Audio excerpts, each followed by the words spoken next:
வணக்கம். நம்ம இந்த வீடியோவில் என்ன பார்க்க போகிறோம் அப்படின்னா, ஆஃப்டர் லாங் டைம் இது ஒரு சூப்பர் வீடியோ அப்படின்னு சொல்லலாம். ஆல்ரெடி நம்ம இதில் பஜாஜ் ஃபினான்ஸ் பற்றி பார்த்துருப்பீங்க. ஒரு இன்வெஸ்டர்ஸ் தீம் அதே மாதிரி விப்ரோ ஒன்று போட்டிருந்தோம். ஸோ அதுவும் பார்த்துருப்பீங்க. பார்க்காதவங்களுக்கு நான் டிஸ்கிரிப்ஷனில் இருக்கிற லிங்க் தரேன், பாருங்கள். இது ஒரு மல்டி பேக்கர் சீரீஸ்னு சொல்லலாம். மல்டி பேக்கர் சீரீஸில் நம்பர் 1 முதல் பங்கு. ஸோ ஏன் அந்த முதல் பங்கு நம்ம தேர்ந்தெடுத்துருக்கோம், அதனுடைய பேலன்ஸ் ஷீட் என்ன அப்படின்ற பற்றி டீட்டெயிலாக பார்க்க போகிறோம். அதுக்கு முன்னாடி நம்ம எந்த ஒரு ஸ்டாக்கையும் நம்ம ட்ரேட் பண்ணுறோம் அப்படின்னா, ட்ரேட் பண்ணுற பங்குகளை நமக்கு ரொம்ப நாள் வச்சுருக்கோமான்னு பார்த்தா வச்சுருக்கிறதே கிடையாது. ஸோ இன்றைக்கி வாங்குகிறோம், அடுத்த நாள் 10% 5% ஏறி இருந்தால் வித்துட்டு வெளியில் வந்துடும். ஒரு பங்கு எந்த பங்கு வாங்கினாலும் சரி, ஒரு ஷேர் வாங்குகிறோம் அப்படின்னா அந்த ஷேரோட நம்ம ஒரு லாங் டைமுக்கு ஒரு பயணம் பண்ணுற கூட ஐடியாவே நம்மக்கிட்ட கிடையாது. ஒரு வெல்த் கிரியேட்டர் அப்படின்னா அதுக்கு குறைஞ்சபட்சம் நம்மக்கிட்ட அந்த பங்கு ஒரு 5-10 வருஷம், மினிமம் ஒரு 20 வருஷமாக இருந்தால் தான் அந்த பங்கு பெரிய லெவலில் வெல்த் கிரியேஷன் பண்ணித்தரும். நம்ம ஆல்ரெடி அந்த நம்ம ப்ரூவனுக்கு 2 வீடியோ பார்த்தோம். இன்னும் அடுத்தடுத்து ஒரு 5-6 வீடியோ இருக்குது, அது போட போகிறோம். அடுத்தடுத்து சில கம்பெனிகள் கொடுத்த லாபம் என்ன அப்படின்றத பற்றி இருக்கிறத அந்த வீடியோ, மற்ற கம்பெனிஸ் பற்றி வீடியோவும் நம்ம போட போகிறோம். ஏன் சொல்கிறேன் அப்படின்னா, நம்ம ஒரு இடமும் கோல்டு வாங்குகிறோம். ஸோ உங்களுடைய பரம்பரையில் இந்த கோல்டு இருக்குது அப்படின்னா அந்த கோல்டு நம்ம உடனே விற்கிறவங்க கிடையாது. அதே மாதிரி உங்கள் தாத்தா பாட்டி காலத்தில் நிலம் வாங்கி வச்சுருக்காங்க அப்படின்னா, இப்போ ஒரு வீடு உங்கள் அப்பா இடம் வாங்கி வச்சுருக்காரு அப்படின்னா, அது அடுத்த நாளோ அடுத்த மாதமோ நம்ம விற்கிறவங்க கிடையாது. ஆனால் ஒரு பங்கு வாங்கினா கூட அந்த பங்கு ஒரு விளக்கு கூடின உடனே வித்துட்டு வெளியில் வந்துடும். அது நீண்ட காலத்தில் கொடுக்குற போனஸ், டிவிடன், பங்கு ஷேர் ஸ்பிளிட்டு, இதெல்லாம் நமக்கு கிடைக்கிறதே கிடையாது. அப்படியே அனுபவிச்சாலும் ஒரு வருஷம் வச்சுருப்போம் அந்த பங்கு. ஸோ அப்படி ஏன் வச்சுருப்போம்னா, அந்த பங்கு சில சமயத்தில் விலை குறைஞ்சிருக்கும். குறைஞ்சி இருக்கிற அந்த பங்கு வச்சுருப்போம். எப்படா மேலே ஏறி வரும் பார்ப்போம், மேலே ஏறி வரும்போது விற்றுருப்போம். அது விற்ற பிறகு பார்த்தோம் 30-40% போகும், இல்லை 50% போகும், இல்லை ஒரு சில 100% கூட மேலே போகும். அது மாதிரி பங்கெல்லாம் நீங்களே பார்த்துருப்பீங்க, வாங்கியிருப்பீங்க, அது விற்றுருப்பீங்க, உங்களுக்கு தெரியும், பார்த்துருப்பீங்க. இப்போ நம்ம பார்க்க போகிற மல்டிபேக்கர் சீரீஸில் முதல் பங்கு. ஏன் அந்த பங்கை நம்ம நீண்ட காலத்துக்கு வச்சுருக்கணும் அப்படின்றதுக்கு காரணமும் இருக்குது. நீண்ட காலத்தில் வச்சுருந்தா மட்டும்தான் பெரிய லெவலில் வெல்த் கிரியேஷன் பண்ணி கொடுக்கும்.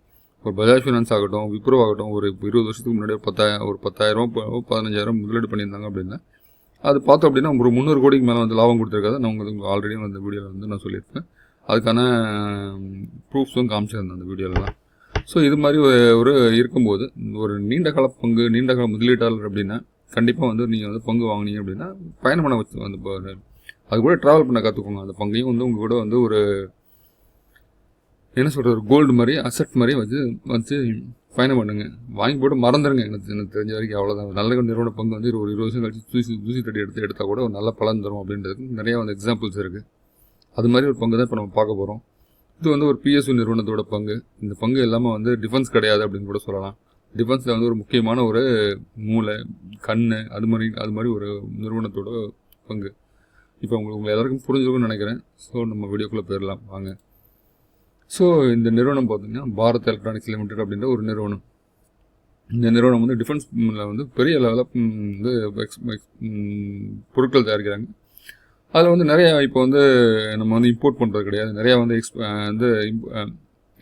எக்ஸ்போர்ட் தான் பண்ண ஆரம்பிச்சிருக்கோம். முன்னாடி பார்த்தோம் அப்படின்னா டிஃபென்ஸில் அமெரிக்காவிலேருந்து நிறைய பொருட்கள் டிஃபென்ஸ் சார்ந்து வாங்கிட்டு இருந்தோம்.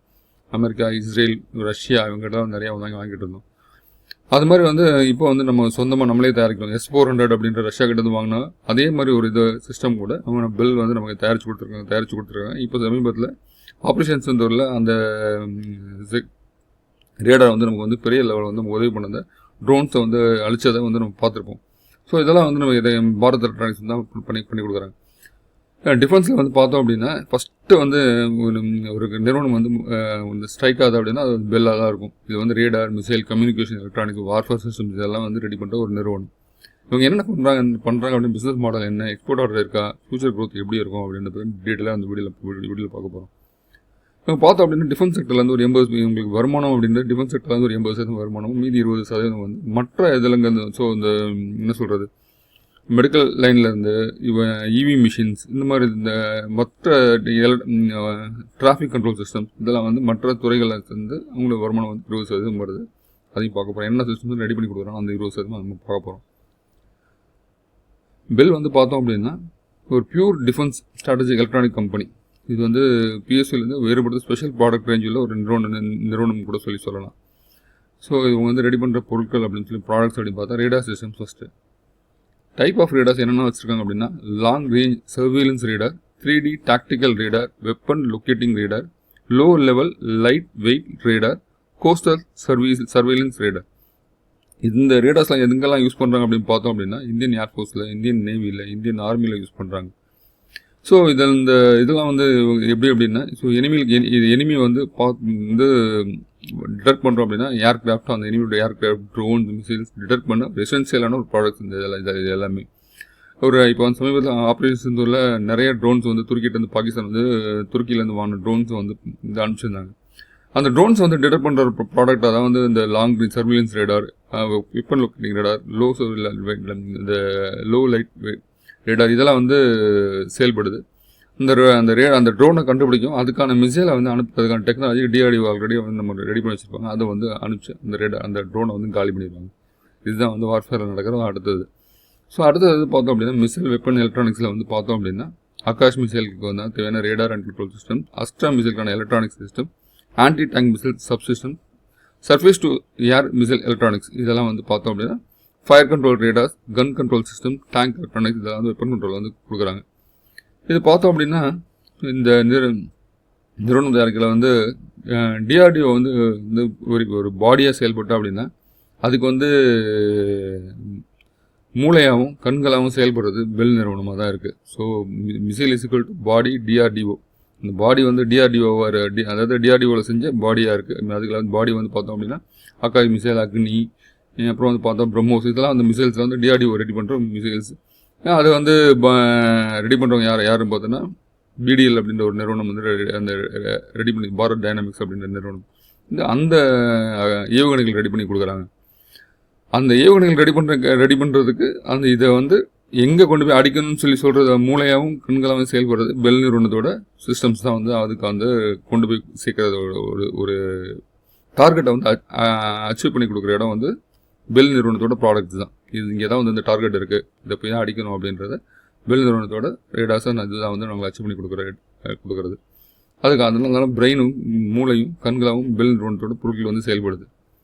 எலக்ட்ரானிக் வார்ஃபேர் அப்படின்னு சொல்லி பார்த்தோம் அப்படின்னா EW systems, radar jamming systems, signal interception, communication jammers, naval electronic warfare suites இதெல்லாம் பண்ணுறாங்க. இதெல்லாம் பார்த்தோம் அப்படின்னா மாடர்ன் வாரில் புல்லட் இல்லாமலே எனிமியை பிளைண்ட் பண்ணுற ஒரு டெக்னாலஜிஸ். ரேடார் ஜாமிங் சிஸ்டம்ஸ், அதாவது அங்கேருந்து பொருள் வருது அப்படின்னா அந்த ரேடார் வந்து அந்த பொருளை வந்து ஜாம் பண்ணிடும். அதே மாதிரி signal interception, communication jammers, naval electronic warfare suites இந்த மூணுமே வந்து அதாவது அவங்க வராத புல்லட் வந்து இருந்தால் எனிமி வந்து அந்த கண்கள் இல்லாமல் இந்த சிஸ்டம் வந்து அவங்க டெக்னாலஜி வந்து அழிச்சிடும். ஸோ இதுதான் வந்து முக்கியமான ஒரு விஷயம். அதே மாதிரி பார்த்தோம் அப்படின்னா gun fire control system, tank electronics, naval gun systems, remote weapon systems வந்து ரிமோட் வெப்பன் ஸ்டேஷன்ஸ் வந்து பண்ணி தராங்க.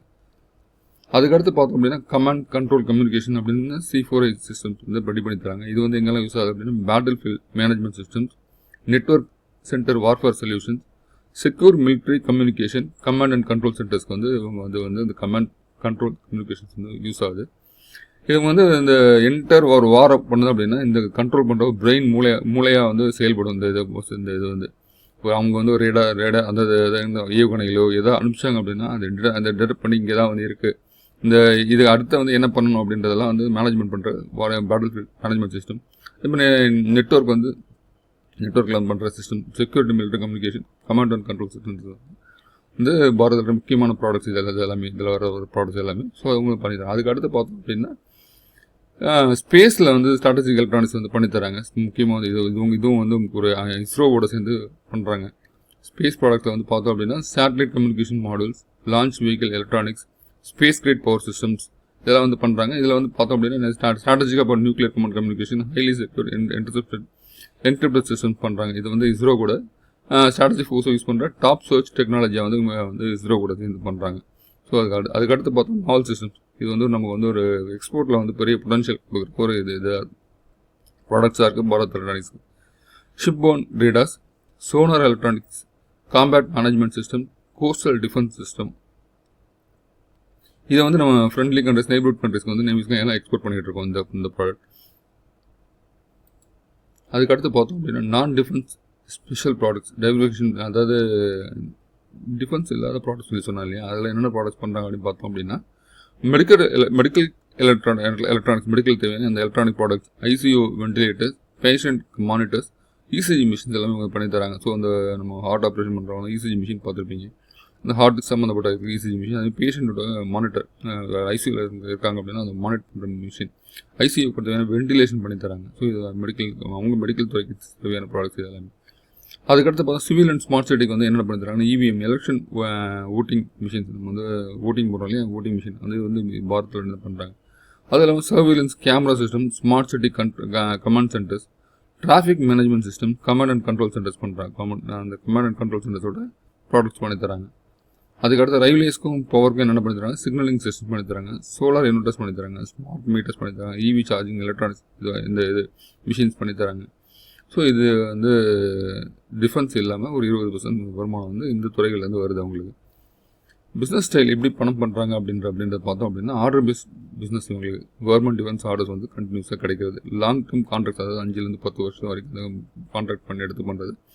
ரெவன்யூ விசிபிலிட்டி ஸ்ட்ராங், அதாவது ஒரு 5-10 வருஷம் அந்த ப்ராடக்ட் பண்ணி கொடுங்க வந்து எவ்வளோ கேட்குறாலும் பண்ணி தரும்போது ரெவன்யூ வந்து விசிபிலிட்டி ஸ்ட்ராங்காக இருக்கும். அதே மாதிரி உங்களுக்கான கஸ்டமர் யார் அப்படி இருக்காங்க அப்படின்னா, Indian army, Indian navy, Indian air force, DRDO, ISRO, satellite and central government, state and central governments வந்து மெயின் கஸ்டமர்ஸாக இருக்காங்க. அதெல்லாம் பார்த்தா இப்போ நம்ம இப்போ இந்த தனியார் துறைகளை மெடிக்கல், ரயில்வேஸ் இதெல்லாம் வந்து அவங்க செகண்டரியாக வந்து இருக்காங்க. R&D டிரைவன் கம்பெனி, இது வந்து இன்ஹவுஸ் R&D சென்டர்ஸ் வந்து அவங்களே வச்சுருக்காங்க. Indigenous design, make in India வந்து பண்ணுறாங்க. இம்போர்ட் டிபென்ஸ் வந்து உங்களுக்கு வந்து ரொம்ப கம்மி. அதேமாதிரி பியூசியில் வந்து ஒரு அட்வான்டேஜ், கவர்மெண்ட் பேக்கிங் வந்து உங்களுக்கு கிடைக்கும். பேமெண்ட் ரிஸ்க் உங்களுக்கு வந்து கம்மி, ஏன்னா கவர்மெண்ட் வந்து பேமெண்ட் வாங்கிக்கலாம், ஒன்றும் பிரச்சனை கிடையாது. ஸ்ட்ராட்டஜிக் இம்பார்ட் வந்து உங்களுக்கு ரொம்ப முக்கியமான ஒரு விஷயம். அதே மாதிரி பார்த்தோம் அப்படின்னா எக்ஸ்போர்ட் ஆர்டர்ஸ், குளோபல் ப்ரெசன்ஸ் வந்து உங்களுக்கு வந்து இருக்குது. நீங்கள் எக்ஸ்போர்ட் பண்ணுற கண்ட்ரிஸ் பார்த்தோம் அப்படின்னா USA, Israel, Vietnam, Sri Lanka, United Arab Emirate, African countries, south Asia அது எல்லாமே இப்போ சமீபத்தில் பிலிப்பைன்ஸ், தாய்லாந்து, சில இந்த மாதிரி நாடுகளும் வந்து நம்ம வந்து பிரம்மோஸ் இந்த மாதிரி நிறைய வந்து பொருட்களை வந்து கேட்டிருக்காங்க. அது இல்லாமல் இவங்க நம்ம பாரதோட டெலிவரி சில பொருட்களை கேட்டிருக்கதாகவும் செய்திகள் வருது. அப்புறம் வந்து எக்ஸ்போர்ட் ப்ராடக்ட்ஸ் பண்ணோம் அப்படின்னு சொல்லி பார்த்தோம் அப்படின்னா, radar system, coastal surveillance, communication equipment, EW substation, space and நம்ம அப்கிரேட்ஸ் வந்து பண்ணித்தராங்க எக்ஸ்போர்ட் ப்ராடக்ட்ஸில் வந்து. ஸோ அதெல்லாம் பார்த்தோம் அப்படின்னா எக்ஸ்போர்ட் வந்து க்ரோத் வந்து இப்போ வந்து கவர்மெண்ட் வந்து ஃபோக்கஸ் பண்ணுறாங்க. அதனால் டிஃபென்ஸ் ப்ராடக்ட்ஸ் வந்து இந்தியன் கவர்மெண்ட் வந்து ஃபோக்கஸ் பண்ணுறது. இது வந்து முக்கியமாக பார்த்தோம்னா பெல் நிறுவனத்துக்கு மட்டுமே வந்து $1 பில்லியன் எக்ஸ்போர்ட்க்கு வந்து வரும் காலங்களில் இருக்கலாம் அப்படின்னு சொல்லி எதிர்பார்க்கப்படுது. ரொம்ப அதிகமாக வந்து டிஃபென்ஸ் வந்து எக்ஸ்போர்ட் ஃபோக்கஸ் பண்ணுறதுனால இந்த நிறுவனத்துக்கான ஆர்டர் புக் இன்னும் அதிகமாக வந்து கிடைக்கக்கூடிய வாய்ப்புகள் வந்து ரொம்ப அதிகம். குளோபல் டிஃபென்ஸ் டிமாண்ட் வந்து இப்போ ரைஸ் ஆகுது. ஸோ பார்த்தீங்க அப்படின்னா நம்ம US அதிபர் நாட்டாமி சார் இப்போ ஈரான் கூட மல்கடி நிற்கிறார். ஸோ இப்போ அப்படிப்பட்ட சமயங்களில் அந்த ஈரானுக்கு ஏதாவது தேவை அப்படின்னு இந்தியா கேட்டால் இந்தியா வந்து உதவி பண்ண முடிஞ்சால் அது உதவி பண்ணுவாங்க இந்த டிஃபென்ஸ் ப்ராடக்ட்ஸில். ஸோ அந்த மாதிரி நிறைய நாடுகளுக்கு தேவைப்படும். ஸோ அதனால முக்கியமான ஒரு விஷயமா இருக்குது. அடுத்ததாக வந்து பார்த்தோம் அப்படின்னா ஃபியூச்சர் க்ரோத் டிரைவர்ஸ் என்னென்னா வந்து அதாவது பெல் நிறுவனத்துக்கு ஃபியூச்சர் க்ரோத்தாக இருக்குது அப்படின்னு சொல்லி பார்க்க போனால், டிஃபென்ஸ் வந்து மேக் இன் இந்த இடத்துல வந்து ரொம்ப அதிக அளவில் வந்து செயல்படுத்த போகிற ஒரு ப்ராடக்ட்ஸாக இருக்குது. மேக் இன் இடத்துல வந்து செயல்படுத்த போகிற திட்டமாக இருக்குது. ஸோ இதில் வந்து நிறையா பார்த்தோன்னா இம்போர்ட்ஸை வந்து இப்போ கட் பண்ணியிருக்கோம். ஒன்லி எக்ஸ்போர்ட்ஸ் மட்டும் தான் வந்து இருக்குது. இம்போர்ட் பேன் பண்ணியிருக்காங்க டிஃபென்ஸை பொறுத்த வரைக்கும். அதேமாதிரி பெல் இதுக்கு வந்து பெரிய அளவில் பெனிஃபிஷியரி யார் அப்படின்னா பெல். அதுக்கடுத்து பார்த்தோம் ஜியோ பொலிட்டிக்கல் டென்ஷன் எப்போ வந்து பார்த்தோம் அப்படின்னா, நம்ம US அதிபர் திரு நாட்டாமி சார் வந்து வந்ததுலேருந்து பார்த்தோம் அப்படின்னா ஏகப்பட்ட இதில் வந்து ஊரில் வந்து ஜியோ பொலிட்டிக்கல் டென்ஷன் இல்லை. கடைசியாக பார்த்தோம் அப்படின்னா அவர் வந்து வெனிசுலாவில் போய் வெனிசுலா அதிபர் தூக்குனது, ஈரான் கூட சம்மல்கடி நிற்கிறாரு. எங்கெங்கன்னா பிரச்சனை வந்து இழுக்க முடியுமோ அங்கெல்லாம் வந்து இழுத்துட்டு இருக்காரு. ஸோ இது மாதிரி border issues, defence modernisation, higher defence பட்ஜெட்டில் வந்து பெல்லுக்கு வந்து கிடைக்கும். அப்புறம் அதே மாதிரி பார்த்தா நியூ டெக்னாலஜி யூஸ் பண்ணுறதுல வந்து பெல் வந்து ரொம்ப பெரிய இதில் இருக்காங்க. AI பேஸ்ட் ரேடார் ரெடி பண்ணுறாங்க, ட்ரோன் டிடெக்ஷன் சிஸ்டம் ரெடி பண்ணுறாங்க, சைபர் வார்ஃபேர் எலக்ட்ரானிக்ஸ், ஸ்பேஸ் எலக்ட்ரானிக்ஸ்லாம் ரெடி பண்ணுறாங்க. ஸ்ட்ரெங்தான ஆர்டர் புக் இருக்குது. கிட்டத்தட்ட பார்த்தோம் அப்படின்னா ஆல்ரெடி ஒரு 68,000-75,000 கூட வச்சுருக்காங்க. இன்னும் வந்து பெரிய லெவல் ஆர்டர் புக் வந்து உங்களுக்கு வந்து இருக்கும். இது வந்து பெண்டிங் ஆர்டராகவே இருக்கும். ஸோ அதே மல்டி ரெவன்யூ வந்து விசிபிலிட்டி.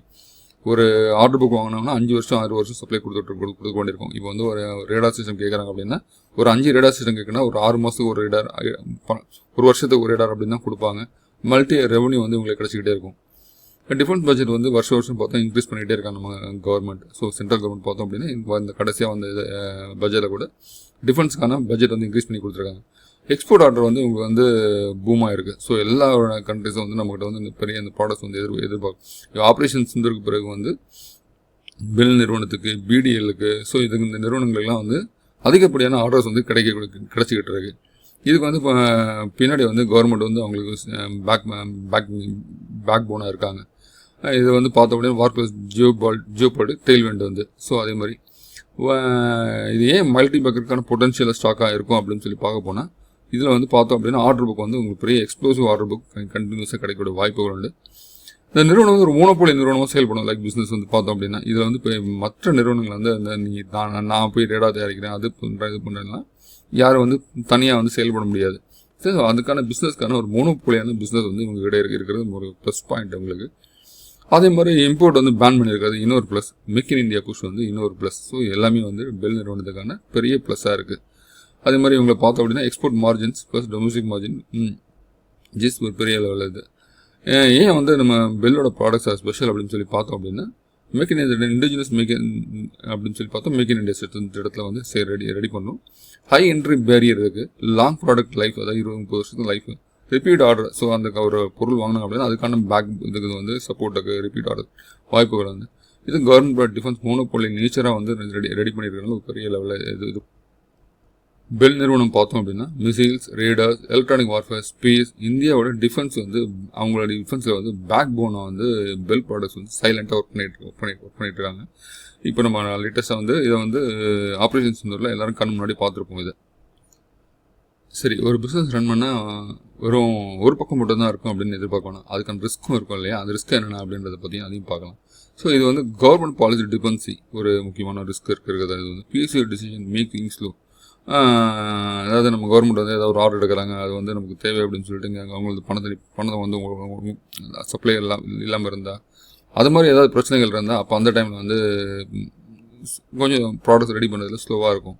மார்ஜின் ப்ரெஷர் காம்படிட்டிவ் பிட்ஸ்க்கு வந்து இவங்க ஏதாவது நம்ம மட்டும்தான் வந்து இந்த மாதிரி ப்ராடக்ட்ஸ் ரெடி பண்ணுறோம் அப்படின்றதுல ஒரு நாடு வந்து நம்மகிட்ட தாய்லாண்டோ சிங்கப்பூரோ ஏதோ வந்து நம்மகிட்ட வந்து ஒரு ரீடர் கேட்குறாங்க அப்படின்னா ஒரு இடத்துல மட்டும் கொட்டேஷன் வாங்க மாட்டாங்க. ஸோ பல நாடுகளில் இப்போ ஆல்ரெடி வந்து நம்மள மாதிரி ரஷ்யா வந்து இந்த மாதிரி ரீடர் ரெடி பண்ணுறாங்க, அமெரிக்கா ரெடி பண்ணுறாங்க, இஸ்ரேல் ரெடி பண்ணுறாங்க அப்படின்னா அவங்ககிட்டலாம் வந்து பிட்ஸ் கேட்பாங்க. இதில் வந்து முக்கியமான வந்து யாரோட பிட் வந்து கம்மியாக இருக்கோ அவங்களுக்கு அந்த ஆர்டர் கிடைக்கும். அதே மாதிரி அந்த பொருளை வந்து எந்த ஒரு நாடு வந்து தரமாக தயாரித்து கொடுக்குது அவங்களுக்கு அந்த ஆர்டர் வந்து கிடைக்கக்கூடிய வாய்ப்புகள் உண்டு. அந்த மாதிரி ஒரு சில சமயத்தில் வந்து பெல்லுக்கு வந்து ஒரு சின்ன சிக்கல் இருக்கும். இருந்தாலும் வந்து நம்ம தான் வந்து ரொம்ப சீப்பாக பண்ணித்தர ஒரு நாடு. அமெரிக்கா ஆகட்டும், அமெரிக்காவில் வந்து எக்ஸ்பென்சிவ் அதிகம். ஸோ ரஷ்யா ஆகட்டும், சைனா ஆகட்டும், இவங்களாம் வந்து இவங்க பண்ணுற ப்ராடக்ட்ஸோட நம்ம ப்ராடக்ட்ஸ் வந்து சீப்பாக இருக்கும். ஸோ இதில் வந்து ஒரு பெரிய இது இருக்காது. இருந்தாலும் வந்து அது வந்து ஒரு இது வந்து அவங்களுக்கு ஒரு இருக்கும். மார்ஜின் ப்ரெஷர் காம்படிட்டிவ் பிட்ஸ், அதாவது defence spending cuts. So short டேர்மில் இந்த மாதிரி இருக்க வாய்ப்பு. பாரத் எலக்ட்ரானிக்ஸோட பேலன்ஸ் ஷீட் பார்க்க போகிறோம். ஸோ பாரத் எலக்ட்ரானிக்ஸ் வந்து இன்றைக்கி தேதியில் வந்து 438 ரூபா வந்து ட்ரேட் ஆகுது. நான் ரெக்கார்ட் பண்ணுற டேட் அப்படின்னு சொல்லி பார்க்கும்போது 9/2/2026 அந்த வீடியோ வந்து ரெக்கார்ட் செய்யப்படுது. அன்றைக்கி தேதியில் க்ளோசிங் வந்து 438 ரூபா வந்து க்ளோஸ் ஆகிருக்கு. மார்க்கெட் கேபிட்டல் பார்த்தோம் அப்படின்னா 3,19,877 கோடி ரூபா வந்து மார்க்கெட் கேபிட்டல் கொண்டது. ஸோ ஃபேஸ் வேல்யூ பார்த்தா ₹1 இருக்குது. ஸ்டாக்கோட பி வந்து 53.6 இருக்குது, ஆர்ஓசி 38.9 இருக்குது, ஆர்ஓஇ பார்த்தா 29.2 இருக்குது. ஸோ பேலன்ஸ் ஷீட் பொறுத்த வரைக்கும் கடன் இருக்கா அப்படின்னு சொல்லி முக்கியமாக பார்த்தா கடன் கிடையாது. ஸோ ஏதோ கையில் வந்து கேஷ் வச்சுருக்காங்க. கிட்டத்தட்ட 21,000 கோடி கிட்ட கேஷ் கையில் வச்சுருக்காங்க. ஸோ கடன் வந்து பெரிய அளவு கடன் கிடையாது. பேருக்கு ஒரு 59 கோடி ரூபா கடன் இருக்குன்னு வச்சுக்கோங்களேன். ஸோ இது வந்து இவ்வளோ தான். கடன் இல்லாத ஒரு நிறுவனம் பிஎஸ்யூ நிறுவன பங்கு பொறுத்த வரைக்கும். அதுக்கடுத்து இன்வெஸ்டர்ஸ் பொறுத்த வரைக்கும் 51% ஸ்டேக் கண்டினியூஸாக ப்ரொமோட்டர்ஸ் கிட்ட 51% ஸ்டேக் கையில் இருக்குது. எஃப்ஐஎஸோட ஸ்டேக் பார்த்தீங்க அப்படின்னு குறைஞ்சபட்சம் அப்படி 17% இருந்தது. இப்போ 18.51% வந்து இன்க்ரீஸ் ஆகிருக்கு. அதே டிஎஸ் கிட்ட அதே மாதிரி கண்டினியூஸான ஸ்டேக் வந்து இருந்துகிட்டே இருக்குது. 20% வந்து குறையாமல் வச்சுருக்காங்க. அதே மாதிரி டிஎஸ் 25% இருந்தது, இப்போ 20 தான் வச்சுருக்காங்க. பப்ளிக்கிட்ட அதே மாதிரி வந்து பார்த்தோம் அப்படின்னா கிட்டத்தட்ட ஒரு 9%, 11% இருந்திருக்கு. ஸோ பப்ளிக்கிட்ட இருக்கிறதெல்லாம் வந்து இப்போ வந்து பிஎஸ்சி வாங்கியிருக்காங்க, பிஎஸ்சியும் எஃப்ஐஎஸ் வாங்கியிருக்காங்க. ஸோ அதனால் வந்து கிட்டத்தட்ட ஒரு 10% பங்குகள் வந்து பப்ளிக் நம்மக்கிட்ட இருக்குது, பப்ளிக்கிட்ட இருக்குதுன்னு வச்சுக்கோங்களேன். லாபம் பார்த்தோம் அப்படின்னா சேல்ஸ் வந்து கண்டினியூஸான சேல்ஸ் க்ரோத் இருக்கிறது நம்மளால் பார்க்க முடியுது. கடைசியாக வந்து பார்த்தோம் அப்படின்னா 2021க்கு முன்னாடியே வந்து நம்ம பெரிய லெவலில் டிஃபென்ஸ் ஏற்றுமதி பண்ணல. ஸோ அதுக்கு வரைக்கும் இந்தியாவோட இது மட்டும் தான் இருந்தது. இப்போ டிஃபென்ஸ் ஏற்றுமதி அப்படின்னு சொல்லி வந்த பிறகு பார்த்தீங்க அப்படின்னா கண்டினியூஸாக கடந்த வருஷத்தை பார்த்தோம்னா 20,268 கோடி ரூபா சேல்ஸ் காமிச்ச நிறுவனம் வந்து 2025 பார்த்தீங்க 23,769 கோடி ரூபா சேல்ஸ் காமிச்சிருக்காங்க. ஆப்ரேட்டிங் ப்ராஃபிட் பார்த்தோம் அப்படின்னா 6,837 கோடி ரூபா காமிச்சிருக்காங்க. நெட் ப்ராஃபிட் வந்து பார்த்தோம் அப்படின்னா 5,323 கோடி ரூபா காமிச்சிருக்காங்க. ஸோ இது வந்து ஒரு கண்டினியூஸான வளர்ச்சி இருக்கிறது நம்மளால் பார்க்க முடியுது. 1,887, 1,825, 2,100, 2,400, 2,986, 3,985, 2024 அதே மாதிரி பார்த்தோம் அப்படின்னா 2025 கிட்டத்தட்ட ஒரு 1,400 கோடி ரூபா வந்து இன்க்ரீஸ் ஆகி காமிச்சிருக்காங்க. வரும் காலங்களில் இன்னும் வந்து அதிகமாக இருக்க வாய்ப்பு உண்டு. So last quarter December quarter நம்ம வந்து கையில் எடுத்துருக்கோம். டிசம்பர் குவார்ட்டரில் வந்து சேல்ஸ் பார்த்தீங்கன்னா கடந்த டிசம்பர் வந்து 5,771 கோடி ரூபா வந்து குவார்ட்டரில் கொடுத்துருக்காங்க. இந்த குவார்ட்டர் பார்த்தோம் அப்படின்னா 7,154 கோடி ரூபா வந்து கடைசி அதில் கொடுத்துருக்காங்க. அது ரெவன்யூ பார்த்தோம் அப்படின்னா 1,312 கோடி ரூபா கடந்த டிசம்பர் 24 குவார்ட்டரில் கொடுத்துருக்காங்க. 2025 குவார்ட்டரில் வந்து பார்த்தோம் அப்படின்னா 1,580 கோடி ரூபா கொடுத்துருக்காங்க. ஸோ அதே மாதிரி ரெவன்யூ தாண்டி வந்து கார்பரேட் ஆக்ஷனில் பொறுத்த வரைக்கும் என்ன பண்ணியிருக்காங்க அப்படின்னா 2-3 தடவை போனஸ் கொடுத்துருக்காங்க இந்த நிறுவனம். 2015 1க்கு 2 போனஸ் கொடுத்துருக்காங்க. அதுக்கடுத்து 2015 10க்கு 1 போனஸ் கொடுத்துருக்காங்க. அதுக்கடுத்து பார்த்தா 1க்கு 2 போனஸ் கொடுத்துருக்காங்க. கிட்டத்தட்ட நீங்களாம் நம்மகிட்ட வந்து ஒரு 100 பங்கு இருந்தது அப்படின்னா கிட்டத்தட்ட இந்த இடத்துல வந்து ஒரு 100 வந்து இங்கே வந்து 300 ஆயிருக்கும். அதுக்கடுத்து வந்து 300 வந்து இங்கே இதில் 1க்கு 10 அப்படிங்கும்போது ஒரு இதில் ஒரு 25-30 பங்கு வந்துடும் வச்சுக்கோங்களேன். கிட்டத்தட்ட வந்து இங்கே ஒரு 2 பங்குகள் போனஸ் வந்து கிட்டத்தட்ட ஒரு 500 ஸ்ப்ளிட்டு வந்து கொடுத்துருக்குறாங்க. ஸ்ப்ளிட்டை வந்து பார்த்தோம் அப்படின்னா இதில் 10க்கு 1 அப்படின்னு சொல்லி பார்க்கும்போது கிட்டத்தட்ட ஒரு 5,000 பங்குகள் கிட்ட இப்போ கையில் இருக்கும். ஸோ 2010 வாங்கியிருந்தா கூட இப்போ வந்து ஒரு 5,000 பங்குகள் 100 பங்குகள் வாங்கியிருந்தால் 5,000 பங்குகள் கிட்ட கையில் இருக்க வாய்ப்பு உண்டு. ஸோ நிறுவனம் வந்து ஒரு நல்ல நிறுவனம். டிஃபென்ஸை பொறுத்த வரைக்கும் ஒரு மல்டிபேக்கர் ஆகக்கூடிய வாய்ப்புகள் எல்லாமே பிரகாசமாக இருக்குது. பார்த்தோம் அப்படின்னா சேல்ஸு பேலன்ஸ் ஷீட்டு எல்லாமே வந்து ஸ்ட்ராங்காக இருக்கிறத நம்மளால் பார்க்க முடியுது. கண்டினியூஸான ஒரு க்ரோத் இருக்கிற ஒரு சேல்ஸ் இருக்குது. அதே மாதிரி இந்த நிறுவன பங்கோட வந்து நிறைய நிறுவனங்கள் இருக்குது. 10 ரூபா ஃபேஸ் வேலையில் வந்து பார்த்தோம் அப்படின்னா 3,000 ரூபா, 4,000 ரூபா, 5,000 ரூபாய்க்கு விற்கிற பங்கு, 10,000, 15,000 விற்கிற பங்கெல்லாம் இருக்குது. ஸோ அந்த பங்குகள்லாம் வந்து ஃபேஸ் வேல்யூ வந்து 10 ரூபா ஃபேஸ் வேல்யூ இந்த மாதிரி இருக்கும்போது நெட் ப்ராஃபிட் பார்த்தோம் அப்படின்னா அதில் வந்து இப்போ நமக்கு வந்து 5,000 கோடி ரூபா நம்ம நெட் ப்ராஃபிட் பார்க்குற இடத்துல வெறும் 350 கோடி 400 கோடி தான் நெட் ப்ராஃபிட் காமிச்சிருக்காங்க. அந்த பங்கு பார்த்தா 5,000 ரூபாய்க்கு இருக்கும். நீங்கள் பேலன்ஸ் ஷீட் செக் பண்ணி தெரியும். ஸ்க்ரீனில் டிக்கெட் டேபிளில் போய் செக் பண்ணுங்கள். ஒரு 400 கோடி ரூபா வந்து நெட் ப்ராஃபிட் இருக்கிற நிறுவனத்தோட பங்கோட விலை பார்த்தீங்க அப்படின்னா குறைஞ்சபட்சம் 9,000 10,000 பங்குகள் இருக்குது. ஸோ அப்படி பார்க்கும்போது இந்த நிறுவன பங்குகள் வந்து நீங்கள் வந்து 1 ரூபா ஃபீஸ் வேல்யூவாக இருக்குது சார் அப்படின்னு சொல்லி நீங்கள் கேட்கலாம். அப்படியே நீங்கள் பார்த்தீங்கன்னா கூட இந்த பங்கோட விலை வந்து 4,380 ரூபா தான் வருமே தவிர ரொம்ப வந்து எனக்கு தெரிஞ்சு இந்த ரேட்டில் வந்து ரொம்ப சீப்பான பங்கு தான். நீங்கள் 438 ரூபா கொடுத்து வாங்கினீங்கன்னா கிட்டத்தட்ட இன்னொரு 10-20 வருஷத்தில் ஒரு 4 தடவை 5 தடவை போனஸ் கொடுத்தாங்க அப்படின்னா அது எங்கேயோ போயிடும் உங்களுக்கு. அதெல்லாம் வந்து இந்த 438 ரூபா அப்படின்னா இந்த ரேஞ்சில் இருக்கிற பங்கு இன்னும் வருங்காலங்களில் பெரிய அளவில் வளர்ச்சியுடைய வாய்ப்பு உண்டு. 10x கொடுக்கக்கூடிய வருமானங்கள்லாம் கொடுக்கக்கூடிய அந்த பங்கு அதிகமாக இருக்கக்கூடிய வாய்ப்புகள் உண்டு. அதனால டிஃபென்ஸ் அப்படின்னு சொல்லி சொன்னாலே வந்து பெல் இல்லாமல் டிஃபென்ஸ் கிடையாது. ஸோ அந்தளவு வந்து ஒரு நிறுவனம். இதை வந்து பார்த்தோம் அப்படின்னா bell is equal to defence technology plus long term growth உள்ள ஒரு நிறுவனம், ஸ்ட்ராங்கான ஒரு பிஎஸ்சி நிறுவனம், ஸ்ட்ராங்கான ஒரு ஆர்டர் புக் உள்ள ஒரு நிறுவனம், பெரிய லெவலில் எக்ஸ்போர்ட் ஆப்பர்ச்சுனிட்டியில் க்ரோயிங் உள்ள ஒரு நிறுவனம். லாங் டேர்ம் இன்வெஸ்டர்ஸ்க்கு டிஃபென்ஸ் தீம் அப்படின்னு சொல்லி சொன்னாலே இல்லை டிஃபென்ஸ் தீம் லவர்ஸ் அப்படின்னு சொல்லி சொன்னாலே இது ஒரு முக்கியமான கம்பெனியாக இருக்கும் கண்டிப்பாக. ஸோ டிஃபென்ஸ் தீமில் பெல் அப்படின்றது ஒரு முக்கியமான ஒரு நிறுவனமாக இருக்கும். அதுவும் லாங் டேர்முக்கு ரொம்ப ஒரு பெரிய நல்ல நிறுவன பங்கு. ஸோ தாராளமாக வாங்கி நம்ம போர்ட்ஃபோலியோவில் சேர்க்கலாம். இந்த வீடியோ உங்களுக்கு பிடிச்சிருந்ததுன்னா லைக் பண்ணுங்கள், சப்ஸ்கிரைப் பண்ணுங்கள். ஸோ இது வந்து ஒரு எஜுகேஷன் பர்பஸ் மட்டும்தான். நீங்கள் இந்த நிறுவனத்தை முதலீடு பண்ண போகிறீங்க அப்படின்னா யாராவது செபி ரிஜிஸ்டர் அட்வைசர்கிட்ட கேட்டுட்டு முதலீடு பண்ணலாம். எனக்கு தெரிஞ்ச ஒரு நல்ல நிறுவனம். நீங்கள் இன்வெஸ்ட் பண்ண போகிறதுக்கு முன்னாடி இந்த பங்கை பற்றி நீங்களும் ஒரு ஆராய்ச்சி பண்ணிவிட்டு இன்வெஸ்ட்மெண்ட் பண்ணுங்கள். தேங்க்யூ.